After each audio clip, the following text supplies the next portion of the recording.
Magandang araw po muli. May gawa po tayong Samsung 50. Ito po yung model niya. UA50 TU8 080G. 50 inches po siya. Frameless po siya. Ito po problema niya.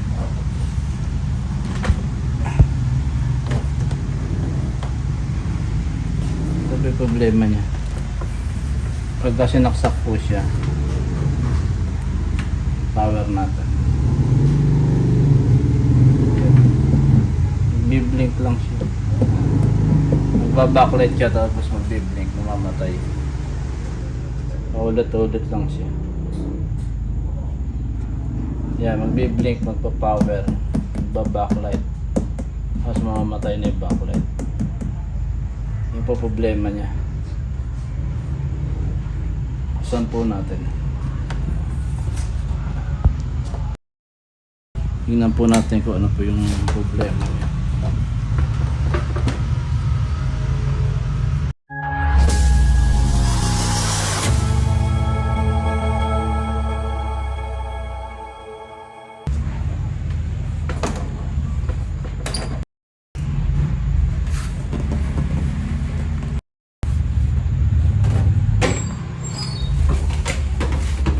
Buksan na natin siya.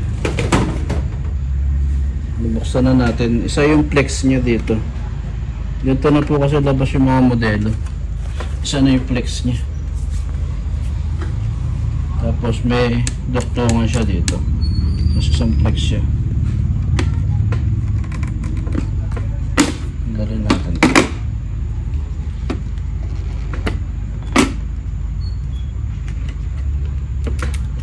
Pwede muna natin yung speaker.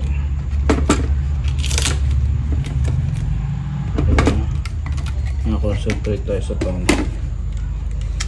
Panel issue po yan. Tingnan natin kung saan sa dalawa yung may problema. Kung dito ba o dito. Tanggalin muna natin tong kabila. Yung kabilang ribbon nya.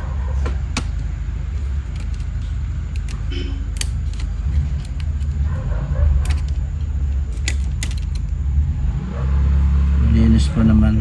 Wala pa nagre-repair. Tanggalin natin saka natin paandarin. Tingnan natin kung ano mangyayari.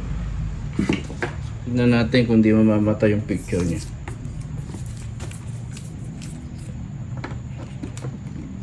Saksak natin.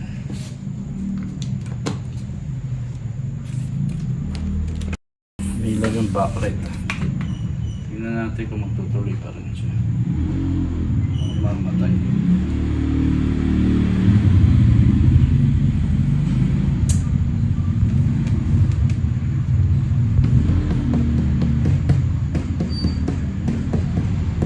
Backlight siya pero wala siyang picture. Mamatay pa rin siya.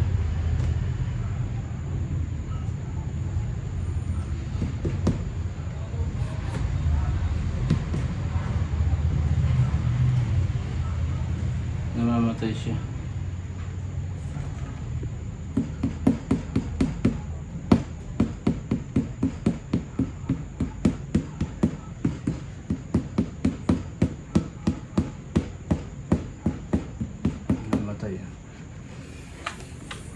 Namatay pa rin yung backlight.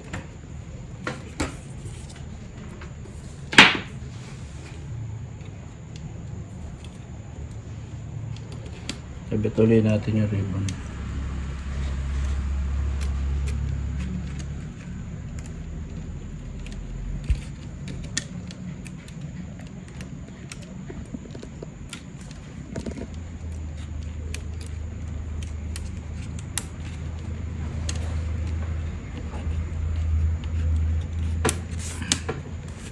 Mamatay siya. Tapos meron dito yan na mga clock signal saka ito, LC1, LC2 saka clock signal. Meron po dyan yan. Saka dito sa dulo. Saka dito meron din yan. Kabilaan na yan. Meron po yan. Yeah.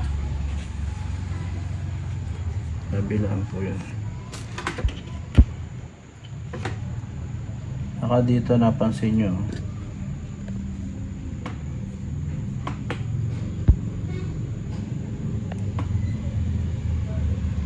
yan, dito.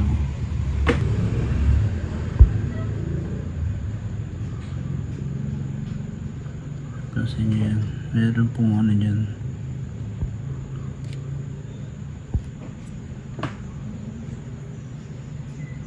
Ito po. May clock signal din po dyan. Subukan natin i-block po dito.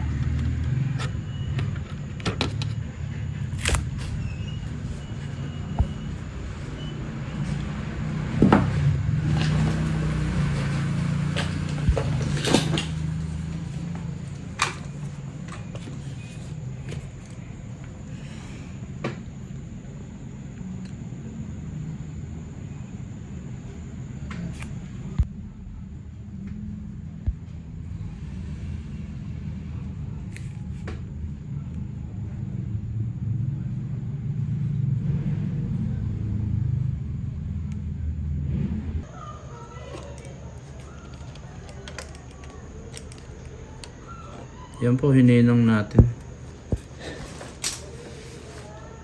Nag-cut tayo kanina dito. Pinat natin yung BGH saka yung LC1, LC2. May ayaw pa rin siya mag-picture. Namamatay pa rin siya. Kaya hindi po dito ang sira. Dito po tayo lilipat sa kabila. Na. Hindi pa tayo dito.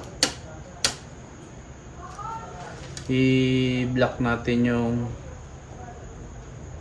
mga BGH saka BGL. Dito po yan. Testerin nyo po. Testerin nyo po kung ano po yung continuation nya. Madali lang naman pong malaman nyo kung saan yung continuation nya. Kung saan po kayo magbablock dito. Test point nyo lang po yung buzzer. Ayan. Nagbabas po siya. Tapat nyo lang po siya dito sa LC1. LC1. Tapat niya dito.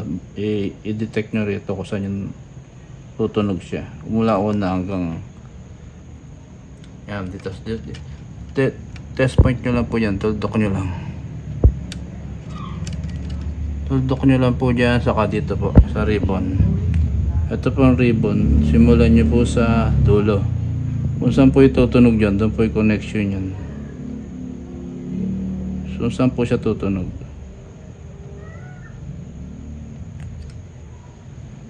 LC1. Tapos, kung saan po siya tutunog? Yun, tumunog na siya. Kata nyo. Mabagal lang po yung reaction ng tester. Ayan, tumunog na siya. Dito po siya. Tapos yung kasunod. Ayan. Ayan po siya.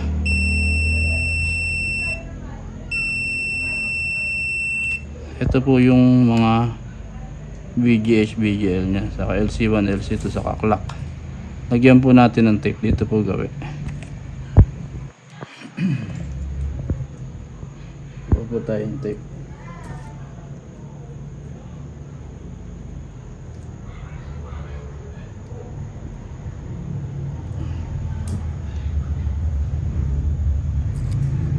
Block po natin yung mga signal, yung mga clock nya mula dun sa LC1 hanggang dun sa mga clock pababa.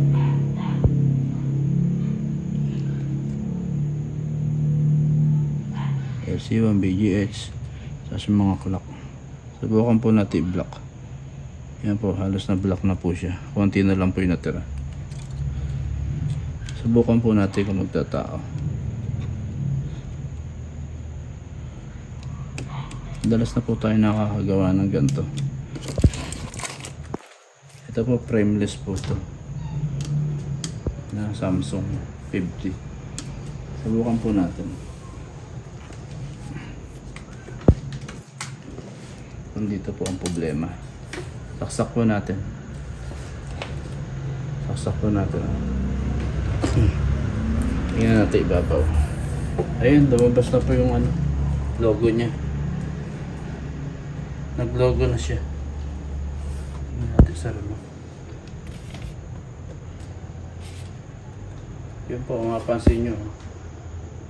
Mapapansin nyo may mga guhit.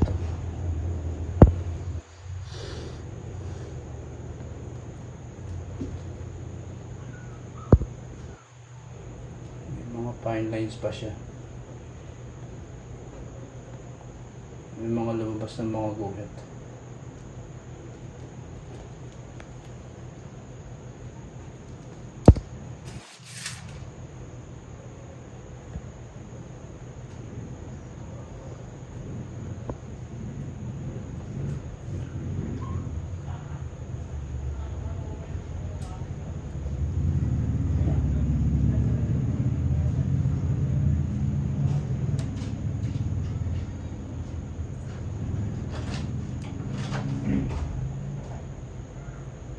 Tingnan natin yung video kung ano yung picture niya. Ano po siya?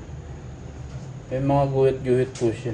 Tingnan niyo po yung ayan siya. May mga guhit siya. Pero may picture na siya. Nabukas na natin. Nasolve na natin yung problema niya. Nasa kabila yung sira niya. May shorted na po siya. Problema, may mga guhit-guhit na ganyan.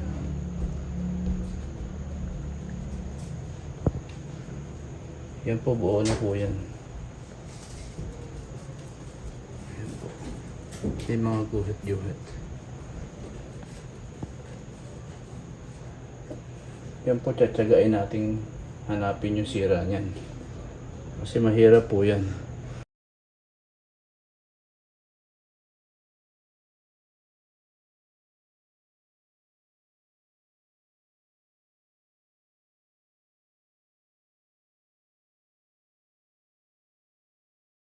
Try natin kung makukuha pa natin sa repair. Pagtsatsagaan natin yung mga parts niya. Tetesta rin natin kung may leak pa po siya. Kasi frameless yan eh. Wala naman COF yan. Yan po, gumuguhit pang itim. Naguguhit pa siya ng bicom itim. Tapos may mga guhit. Hanggang dulo yung guhit niya. Kita nyo naman. Tsatsagain natin siya. Hanapin kung saan yun may problema, kung kaya pa. Pag hindi na kaya, paano na po talaga, wala na tayong magagawa.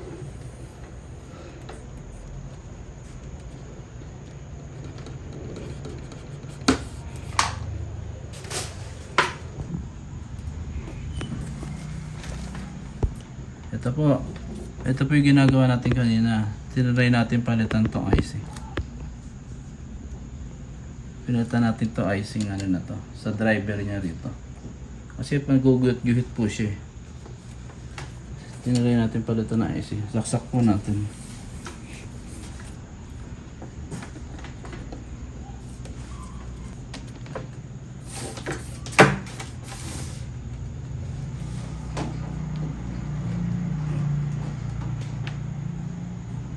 Yan po. Remote. Tingnan natin kung may guhit pa.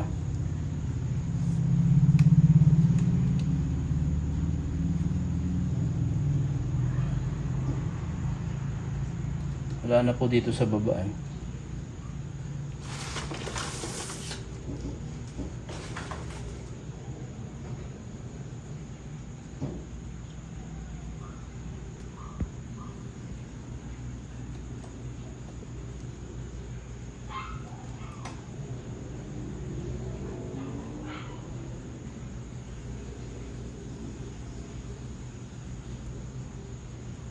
Yan po. Nakinis po siya. Nag-play po tayo ng video.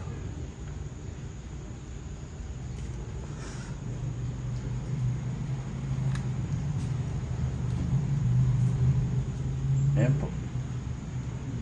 Kuminis na po siya. Nawala niya guhit-guhit niya.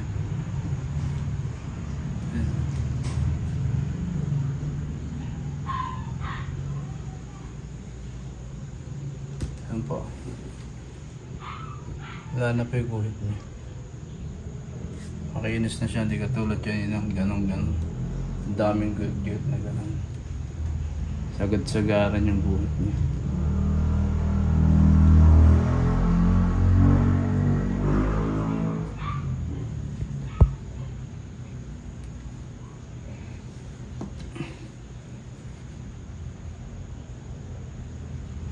Malinaw na po siya.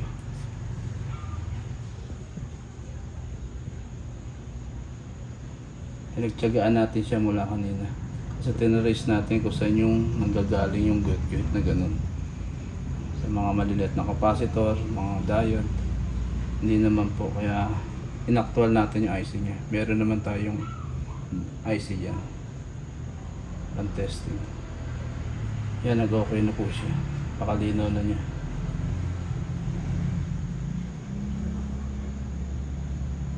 Kung nagustuhan ng video, paki-like and share na lang po kami. Follow, subscribe sa YouTube channel po namin. Maraming salamat po sa lahat.